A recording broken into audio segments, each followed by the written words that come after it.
సాయి గారు బంగారం కొనటం తగ్గించుకోవాలి. ఒక అప్పీల్ చేశారు ప్రధానమంత్రి. దాంతో పాటు ఇంకొక 6, 7 అప్పీల్స్. చమురు వాడకం తగ్గించుకోవాలి. వంట నూనెల వాడకం కూడా తగ్గించుకోవాలి. మహిళా లోకానికి విజ్ఞప్తి చేశారు. అండ్ ఇప్పుడు ఇంధన సంక్షోభం నెలకొన్న నేపథ్యంలో ఇప్పుడు మనం తీసుకోవాల్సిన జాగ్రత్తలు ఒక హెచ్చరిక చేశారు ఆయన. అంటే ఏదేదో కరోనా లాంటి ఉపద్రవం ముంచుకొస్తుంది.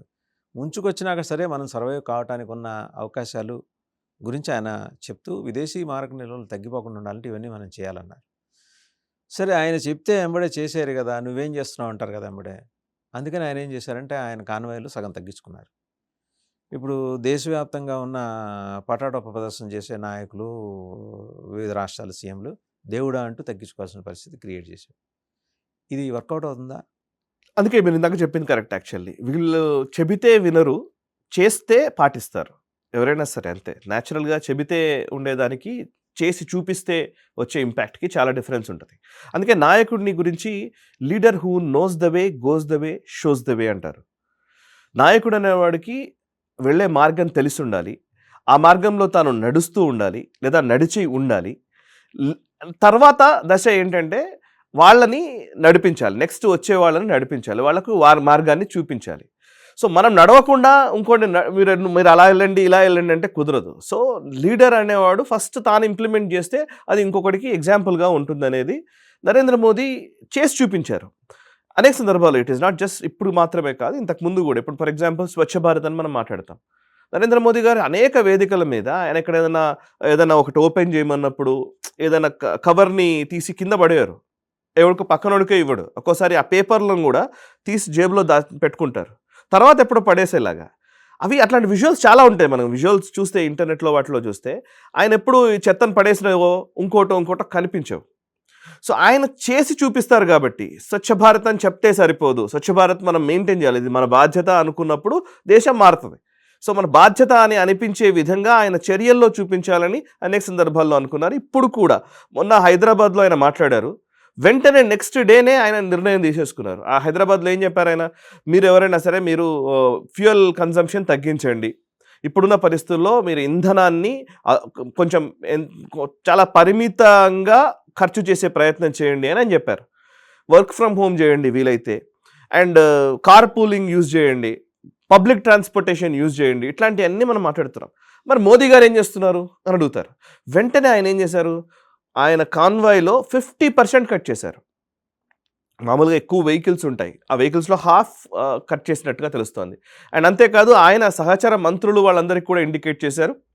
సహచర మంత్రుల్లో మొదటి వరుసలో అమిత్ షా గారు ఉన్నారు. అమిత్ షా గారు ఆయనకు మామూలుగా అయితే 10-11 వెహికల్స్ ఉంటాయి ఆయన కాన్వాయ్లో, ఇప్పుడు 5 వెహికల్స్ ఏనంట. మొత్తం హాఫ్ కట్ చేసేసారు అమిత్ షా. అండ్ చాలామంది మంత్రులు వీళ్ళందరూ కూడా చాపర్లు యూజ్ చేయడము, స్పెషల్ ఫ్లైట్లలో వెళ్ళడము, ఇవన్నీ కట్ చేశారు. ఓకే, ఏదైనా ఎమర్జెన్సీ అవసరాలు ఉంటే తప్పితే మామూలుగా వెళ్ళకండి అని చెప్పారు. అండ్ విదేశీ పర్యటనలు, హోమ్ డిఫెన్స్ వాళ్ళకి ఎమర్జెన్సీ ఉంటాయి, అవసరం లేదు అనుకున్న వాళ్ళు వద్దు అన్నారు.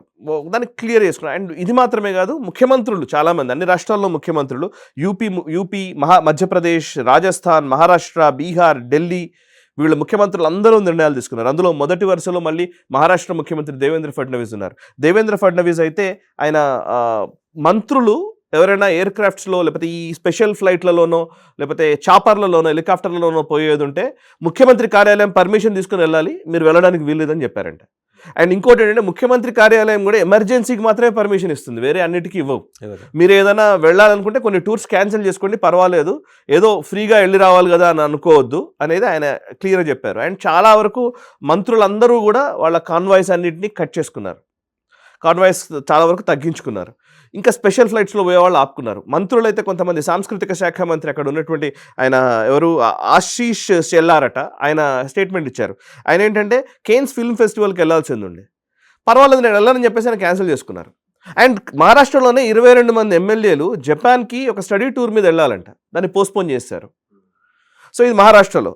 ఇంకోవైపు అటు ఢిల్లీ సీఎం రేఖా గుప్తా ఒక ట్వీట్ చేశారండి. నేను రీడ్ దిస్ ట్వీట్. ఆమె ట్వీట్ ఏం చేశారంటే, I and all my cabinet colleagues, all MLAs of BJP, public representatives, officers of the Delhi government and all departments will also use the minimum number of vehicles as per requirement and prioritize carpooling and public transport. Very good decision. Rekha Gupta Delhi CM. And ఢిల్లీలో metro availability ఉంది కాబట్టి ఢిల్లీ మంత్రి కపిల్ మిశ్రా మెట్రోలోనే వచ్చారు ఆఫీస్కి వాళ్ళ. So వాళ్ళు చెప్పడం కాదు, చేసి చూపిస్తున్నారు. అండ్ ఢిల్లీ మాత్రమే కాదు, యూపీలో యోగి ఆదిత్యనాథ్ గారు తన కాన్వాయ్ 50% కట్ చేసుకున్నారు. అండ్ గుజరాత్ సీఎం భూపేష్ పటేల్ అయితే నిన్న ఎక్కడికో వేరే ప్లేస్కి వెళ్ళారట. ఆయన 3 కార్లతో వెళ్ళిపోయాడు ముఖ్యమంత్రి, 3 కార్లు అంతే ఆయన కాన్వాయ్లో. సో ఇట్లా డిప్యూటీ సీఎం ఆయన హర్ష్ సంఘవి ఆయన కూడా యూఎస్ ట్రిప్ క్యాన్సిల్ చేసుకున్నాడు. అంటే అవసరం లేని ట్రిప్స్ ఏవైనా ఉంటే ఫారిన్ టూర్స్, ఫ్యామిలీతో వెళ్ళేవి, ఇవన్నీ కూడా వాళ్ళు క్యాన్సిల్ చేసుకుంటూ ఉన్నారు. ఎమర్జెన్సీస్ ఖచ్చితంగా అవసరమే, వాటిని అడ్రస్ చేయాలి. బీజేపీ పాలిత రాష్ట్రాల ముఖ్యమంత్రులైనా ఎన్డీఏ పాలిత రాష్ట్రాల ముఖ్యమంత్రులు కూడా మేబీ దట్స్ వాట్ నేను కూడా వాళ్ళ నుంచి స్టేట్మెంట్స్ రావాలి నాకు తెలిసి. ఇప్పుడు చంద్రబాబు నాయుడు గారు కానీ లేకపోతే మిగతా ముఖ్యమంత్రులు కానీ వీళ్ళు కూడా ఫాలో అవ్వాలి, అవుతారు. ఆయన అస్సాం సీఎం ప్రమాణ స్వీకారానికి వెళ్ళారు కాబట్టి వచ్చి రాగానే బహుశా మేబీ నిర్ణయాలు తీసుకోవాల్సింది. అంటే ఎందుకంటే సరే వీటి వల్లనే పూర్తిగా ఆగిపోతుందా అని అంటే ఇది ఒక సంకేతం. అంటే ప్రజలకి కూడా లేదు, మీరు ఇది చేయాల్సిన పని. ఈరోజు మనం అందరం ఎందుకు చేయాలండి అసలు? ఎందుకు ఫ్యూయల్ కన్జంప్షన్ ఆపాలి? వెంటనే అందరూ ఏమంటారంటే, మనం మామూలుగా ఫస్ట్ ప్రాబ్లం మీరు అర్థం చేసుకోండి. ఇరాన్ యుద్ధం టైంలో ప్రేక్షకులకు కూడా తెలియాల్సిన విషయం ఇది. ఇరాన్ యుద్ధం టైంలో ఫస్ట్ మనకు వచ్చిన ప్రాబ్లం ఏంటి అని అంటే ఆయిల్ కొరత.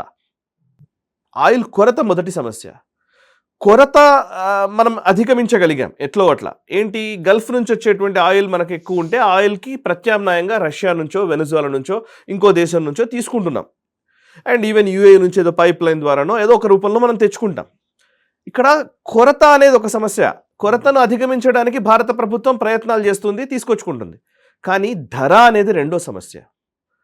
ధర విపరీతంగా పెరుగుతున్న కొద్దీ, అంటే ధరలు విపరీతంగా పెరుగుతున్న కొద్దీ ఆ స్కేర్సిటీ వల్ల ధరలు పెరుగుతాయి. ధరలు పెరిగినప్పుడు ఆ ధరల్ని అదుపులోకి తీసుకురావాలంటే అయితే అంత ధర అయినా సరే పెట్టేసి తీసుకొచ్చుకోవడం.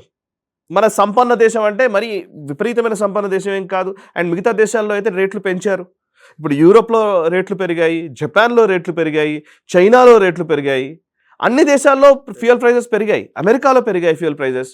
భారతదేశంలో ఫ్యూయల్ ప్రైజెస్ పెరగలేదు.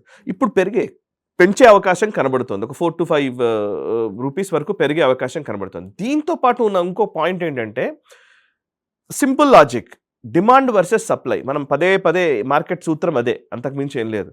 సప్లైకి అనుగుణంగా అంటే డిమాండ్కి అనుగుణంగా సప్లై ఉండాలి.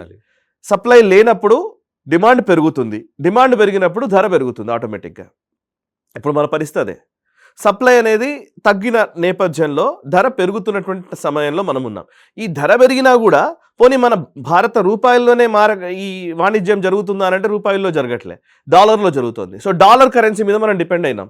సో డాలర్లు ఎక్కువ కావాల్సి వస్తాయి, ఎక్కువ డాలర్లు తీసుకొని ఎక్కువ వెచ్చించాల్సి వస్తుంది. ఈ వెచ్చించడం వల్ల ఏమవుతుందంటే డాలర్ వాల్యూ పెరుగుతుంది అండ్ రూపాయి వాల్యూ పడిపోతుంది. వన్స్ రూపాయి వాల్యూ పడిపోతున్న ప్రతిసారి మన జీడిపి ప్రాబ్లం వస్తుంది అండ్ ఇన్ఫ్లేషన్ పెరుగుతుంది, ధరలు అన్ని ధరలు పెరుగుతాయి, ఒక ఫ్యూయల్ మాత్రమే కాదు. సో ఫారెక్స్ని కాపాడుకోకపోతే మిగతా ధరలన్నీ కూడా పెరిగిపోతాయి. అది మనం అందుబాటులో కూడా ఉండదు, చాలా దారుణమైన స్థితిలోకి మనం వెళతాం. అందుకే ముందస్తుగా అంటే స్వచ్ఛందంగా మనమే ఈ ధరల పెరుగుదలను ఆపాలి అనంటే వినిమయం తగ్గించాలి, వినియోగించడం తగ్గించాలి. సో అది స్వీయ నియంత్రణతోటి సాధ్యమవుతుంది. కాబట్టి ఆయన చెప్పిన మాట ఫారిన్ టూర్ల విషయంలో కానివ్వండి, ఫ్యూయల్ విషయంలో కానివ్వండి, పొలిటీషియన్స్ తీసుకోవాల్సిన డిసిషన్స్ పొలిటీషియన్స్ ముఖ్యంగా అధికారంలో ఉన్నటువంటి పార్టీ నాయకులు తీసుకుంటున్నారు. మిగతా అందరూ కూడా అదే పని చేస్తే బాగుంటుంది. అంతే, సింపుల్. అంటే ఇది వీళ్ళు తీసుకుంటున్నారు పొలిటికల్ లెవెల్, బట్ బ్యూరోక్రాట్స్, ఎందుకంటే బ్యూరోక్రాట్స్ తో కూడా సమస్య ఉంది చాలా రాష్ట్రాలు. చెయ్యాలి. అందుకే ఇప్పుడు కొన్ని రాష్ట్రాల్లో ఇప్పుడు ఈమె ఢిల్లీ సీఎం కూడా చెప్పింది అదే. క్యాబినెట్ మా అఫీషియల్స్ అన్నది, ఆమె అఫీషియల్స్ ఆఫ్ గవర్నమెంట్ అని కూడా అన్నది ఆవిడ. మేము ఆదేశాలు ఇస్తున్నారు కొన్ని రాష్ట్రాలు. ఫస్ట్ ఇనీషియల్గా ఏముంటుందనంటే చూచాయిగా చెబుతారు, తర్వాత అదొక లోకి మారుతుంది. ఆ తర్వాత స్థాయిలో కొంత ఒక ఫ్రేమ్ వర్క్ వచ్చేస్తుంది. సో ముందుగా ఫస్ట్ స్వీయ నియంత్రణ, ఆ తర్వాత ఇంకా అవసరమైనప్పుడు చర్యలు తీసుకోవడము, ఫ్రేమ్ వర్క్ బిల్డ్ చేయడము, ఒక రూల్స్ ఫామ్ చేయడము, ఇవన్నీ వస్తాయి. సో ఈ రోజున పరిస్థితుల్లో నాకు అనిపిస్తుంది ఏంటంటే అండి, భారతదేశంలో ఇంతకుముందు లేదా అంటే ఇంతకుముందు కూడా ఉంది. ఇప్పుడు ఫర్ ఎగ్జాంపుల్ ఇందిరాగాంధీ గారి పీరియడ్లో కూడా గోల్డ్ కొనొద్దు అని చెప్పిన సందర్భం, దాని మీద పెద్ద అప్రోర్ వచ్చింది. హిందూ పేరిట వచ్చిన కథనం వాస్తవం కాదని హిందూ డినై చేసింది అని. But whereas some reports are suggesting Madam Indira Gandhi, while she was PM 67లో she has reportedly taken a decision ఏంటి, గోల్డ్ కంట్రోల్ ఆర్డర్స్ పెట్టారని. ఎగ్జాక్ట్లీ. ఇందులో వచ్చినట్టుగా చెప్తున్న కథనం అది ఏమన్నా గ్రాఫిక్స్ తోటి క్రియేట్ చేసిందనే విషయం పక్కన పెడితే ఆ రోజు గవర్నమెంట్ అయితే నిర్ణయం తీసుకుంది. ఆ రోజు అసలు ఫస్ట్ నెహ్రూ గారే తీసుకున్నారు. నెహ్రూ గారు తీసుకున్నారు. అంటే అప్పట్లో ఉన్న పరిస్థితి ఏంటంటే బంగారం బేసికల్లీ ఆ రోజుల్లో అంటే 70ల్లో 80ల్లో ఉన్న పరిస్థితి ఏంటంటే చాలా దారుణమైన స్థితిగతుల్లో మనం ఉన్నాం. మన ఎకానమీ చాలా దారుణంగా ఉంది, డెవలప్డ్ కండిషన్. అసలు మనం చెప్పడానికి కూడా వీలు లేని పరిస్థితిలో మనం ఉన్నాం. ఆ రోజు సంపన్నుల పైన ట్యాక్సెస్, విపరీతమైన ట్యాక్సులు. మీకు గుర్తుంటే 80% 90% డబ్బు సంపాదించేవాడి మీద ట్యాక్సులు ఉండేవి. అసలు వాడు సంపాదించడమే ప్రాబ్లం అన్నట్టుగా ఉన్న సందర్భాలు మనకు తెలుసు. మనకు వేరే రెవెన్యూ సోర్సెసే లేవు అండ్ సర్వీస్ సెక్టరే లేదు. సో మన సిస్టమ్ అంతా, మన ఎకానమికల్లీ మనం చాలా వీక్ పొజిషన్లో ఉన్నాం ఆ టైంలో. అండ్ ఆ టైంలో బంగారం కొనుగోలు చేయవద్దు కాదు, అసలు ఫస్ట్ బేసికల్ తినడానికి తిండి లేని పరిస్థితులు ఉన్నాయి మనకు తెలుసు. మీకు లాల్ బహదూర్ శాస్త్రి గారి పీరియడ్లో మనకు ఆహార కొరత కదా. ఆ టైంలో ఆహార కొరతను అధిగమించడానికి కదా గ్రీన్ రెవల్యూషన్ తీసుకొచ్చింది లాల్ బహదూర్ శాస్త్రి గారి పీరియడ్లో. అండ్ నెహ్రూ గారి పీరియడ్లో పరిస్థితి ఏంటి, మన సైన్యం బూట్లు లేవండి, సైన్యానికి షూస్ లేవు. లిటరల్గా మాట్లాడితే మీరు ఆర్మీ వాళ్ళని ఎవరిని అడిగితే 62 వార్లో ఉన్న వాళ్ళు చెప్తారు. సో మన పరిస్థితి ఈ రోజు ఉన్నట్టుగా లేము. యూపీఏ గవర్నమెంట్ టైంలో 2013, 2011 ఆ టైంలో కాగ్ నివేదిక చెప్తోంది, ఒకవేళ యుద్ధం వస్తే ఎన్ని రోజులు సస్టైన్ చేస్తామంటే వారం రోజులకు మించి మన దగ్గర నిల్వలు లేవు అని. యూపీఏ టైంలో వచ్చింది వారం రోజులు. ఇవాళ మనం లాంగ్ టర్మ్ వార్ చేయగలం మనం ఇవాళ. సో అంటే ఎట్లా అని చెప్పేసి మన కన్సంప్షన్ కూడా పెరిగింది. ఆ రోజున్న కన్సంప్షన్కి ఈ రోజున్న కన్సంప్షన్కి చాలా డిఫరెన్స్ ఉంది. ఆ రోజు ఫ్యూయల్ కన్సంప్షన్ చూస్తే అప్పుడు ఏముండేదండి, అప్పుడు ఒక బజాజ్ ఒకటే స్కూటర్ ఉండేది, మీకు తెలుసు కదా, అంతే కదా, అంబాసిడర్ కారు, బజాజ్ స్కూటర్. అంటే అప్పుడు ఎందుకు తెలుసా, అప్పుడు లైసెన్స్ రాజ్ అంటే ఏంటి, ఒకడు మ్యానుఫ్యాక్చరర్ ఉంటాడు ఆ పర్టికులర్ సెగ్మెంట్లో, కాంపిటీషన్ ఉండదు. నేను అందుకంటే నన్ను economic model, wrong economic models ఈ కమ్యూనిస్టులు క్రియేట్ చేశారని. అప్పుడు కాంపిటీషన్ లేదు. కాంపిటీషన్ లేనప్పుడు ఏమవుతుందంటే ఎవడో ఒకడు మోనోపలి. బిఎస్ఎన్ఎల్ ఉందనుకోండి, నాకు ఫోన్ తీసుకోవాలంటే నేను దరఖాస్తు చేసుకోవాలి, దానికి ఒక రికమెండేషన్ లెటర్ పెట్టుకుంటే నాకు ఫోన్ వస్తుంది కనెక్షన్. నీకు ఎందుకు ఫోన్ అవసరం అని అడుగుతాడు. ఇవాళ ఫోన్ అవసరం ఇవాళ అట్లుందా అండి? కాంపిటీషన్ కదా, competition decides the market, right? మన వినియోగదారుడికి లాభం చేకూర్చేది కాంపిటీషన్ మార్కెట్లో ఉండేటువంటి సిస్టంలో. ఇప్పుడు బజాజ్ ఒకటే స్కూటర్ ఉండేది, అప్పుడు ఆ బజాజ్ స్కూటర్ ఒకటే ఉండేది, ఆ అంబాసిడర్ కార్ ఒకటే ఉండేది, తక్కువ వెహికల్స్ ఉండేవి. వెహికల్ ఉన్నవాడు, డబ్బున్నవాడు, లేదా ఏ ఎమ్మెల్యేనో లేకపోతే ఆ స్థాయిలో ఉన్నవాడే ఒక కారు కలిగి ఉంటాడు. ఇట్లాంటి వాతావరణం కదా ఆ రోజు ఫ్యూయల్ కన్సంప్షన్కి ఈ రోజు కన్సంప్షన్కి ఎంత డిఫరెన్స్ ఉంది. సో మనకు దానికి తగ్గట్టుగా మనం తెచ్చుకుంటున్నాం బయట నుంచి. మనమేం ఈరోజు వీక్ అయిపోయిన పరిస్థితులు మాట్లాడుతున్న మాటలు కావు ఇవి. మోదీ చెప్తున్నవి అయిపోయింది మన పరిస్థితి కథం ఇంకా అని అనుకున్నట్టుగా చెప్తున్నది కాదు అది. ఆయన ఉద్దేశం ఏంటి అని అంటే, నిజంగా ఎక్స్పర్ట్స్ కూడా చెప్తున్నది ఏంటంటే, సిఐఐకి సంబంధించి కాన్ఫెడరేషన్ ఆఫ్ ఇండస్ట్రియలిస్ట్ ఏదో ఉంటుంది కదా, దానికి సంబంధించి ఫిక్కీ కానీ సిఐఐ కానీ పెద్ద పెద్ద కంపెనీల ఎగ్జిక్యూటివ్స్ తోటి నేషనల్ ఛానల్స్లో ఇంటర్వ్యూస్ కూడా చేస్తున్నారు. వాళ్ళు చెప్తున్నది ఏంటి అని అంటే, మన గ్రోత్ని కంటిన్యూ చేయాలి అని అంటే, మన జీడిపి గ్రోత్ కంటిన్యూ అవ్వాలి అని అంటే, మన ఎదుగుదల ఆగకూడదు అని అంటే, ఆర్థిక ఎదుగుదల ఆగకూడదు అని అంటే, మనం ఈ చర్యలు తీసుకోవడం ద్వారా మన ఆర్థికంగా మన పురోభివృద్ధి నడుస్తూనే ఉంటుంది. కానీ ఇప్పుడు మనం ఫారెక్స్ రిజర్వ్స్ కట్ చేసుకొని ఆర్థిక ఎదుగుదలను ఆపేసుకొని ఫ్యూయల్ కన్సంప్షన్, గోల్డ్ కొనుగోలు చేయడం ఇవన్నీ చేసామనుకోండి, భారతదేశం పూర్తిగా నష్టపోతుంది. వినియోగదారుడిగా మనకు సమస్య రాకపోవచ్చు, గవర్నమెంట్ ఏదో చేస్తుంది. ఇంతకుముందు మనం చూసాం కదా, యూపీఏ గవర్నమెంట్ టైంలో ఏం చేశారు, ఆయిల్ బాండ్స్ తీసుకున్నారు, ఆయిల్ బాండ్స్ ఇష్యూ చేశారు. మన్మోహన్ సింగ్ గారు లిటరల్ ఆయన చెప్పిన వాక్యం ఉంది, ఇప్పుడు మనం యూట్యూబ్లో చూడొచ్చు. ఆయన ఏం చెప్పారు తెలుసా అండి, మేము ఆయిల్ బాండ్స్ ఇష్యూ చేస్తున్నాం, ఇప్పుడు గవర్నమెంట్ డబ్బులు కట్టే పరిస్థితి లేదు, ఆయిల్ కంపెనీలకి రుణంగా ఇన్ని డబ్బులు తీసుకొచ్చాం, మేము వాళ్ళకి ఇంత డబ్బులు ఇవ్వాలి బకాయిలు, ఈ బకాయిలన్నీ నెక్స్ట్ జనరేషన్ మీద మేము పెడుతున్నాం, మేము ఏం చేయలేని పరిస్థితిలో ఉన్నాం అన్నారు మన్మోహన్ సింగ్. ఓపెన్గా చెప్పారు కదండి ఆయన, ఓపెన్గానే చెప్పారు మన్మోహన్ సింగ్ గారు. అంటే ఏంటి, నెక్స్ట్ జనరేషన్ మీద పడేయచ్చు ఇప్పుడు మోదీ కావాలనుకుంటే. ఏముంది, ధరలు పెంచేస్తాము, లేకపోతే జీడిపి ఫారెక్స్ రిజర్వ్స్ అన్ని కట్ చేసేస్తాము, తగ్గించేసుకుంటాము, ఏముంది తర్వాత చూసుకుందాము, నెక్స్ట్ జనరేషన్ చూసుకుంటుంది అన్నట్లే.